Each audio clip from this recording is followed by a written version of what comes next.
आजच्या दिवसाची सुरुवात मस्त असं बहिणीने केलेल्या मॅगीपासून केलेली. तर हॅलो गाईज, मी कोमल आणि स्वागत आहे तुमचं माझ्या एका छोट्याशा मिनी व्लॉगमध्ये. इथे मी उठल्याबरोबर पहिल्यांदा बेड आवरण्यासाठी घेतलेला, कारण की एकदा बेड सेट झाला की रूम जरा जास्त छान दिसतो.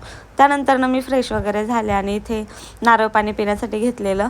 नारळ पाणी तुम्हाला सगळ्यांना माहिती, त्याचे बरेच सारे फायदे स्किनसाठी, हेअरसाठी. आणि आता उन्हाळा पण आहे त्यामुळं आमच्याकडं चालूच असतं कंटिन्यू नारळ पाणी.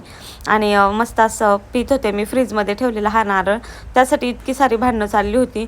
गंशूला पण तोच नारळ पाणी पाहिजे होता, माझ्या भावालाही तोच नारळ पाणी पाहिजे होता, कारण की तो फ्रीजमध्ये ठेवलेला. तिला मी दिला नाही म्हणून इथं पाणी प्यायचं नाटक करते. फायनली रडून रडून तिने माझ्याकडून तो नारळ घेतलाच. आणि असं नाही की नारळ एकच होता घरामध्ये, तुम्ही इथे बघू शकता एवढे सारे नारळ होते, पण सगळ्यांना तोच नारळ पाहिजे होता, कारण की तो थंड होता आणि बाकीचे बाहेर रूम टेम्परेचरला होते. म्हणून ते सगळं झाल्यानंतर म्हटलं इस्त्री करूया, कारण की कपडे 2-3 बाहेर आले होते यूज करून. सो ते इस्त्री करून ठेवले. तुम्हाला माहिती, मी लास्ट टाईम सांगितलं मी कसे ठेवते. सो इस्त्री करण्यासाठी घेतलं. इथं एकच ड्रेस इस्त्री केला आणि मला जोरदार असा करंट लागला. मग मी सोडून दिलं आणि त्याच्या आधी बहिणीने जवळजवळ 10 ड्रेस इस्त्री केले असतील, तिला नाही लागला करंट. मग ते वायर ओपन होती त्यामुळे मला लागला कदाचित.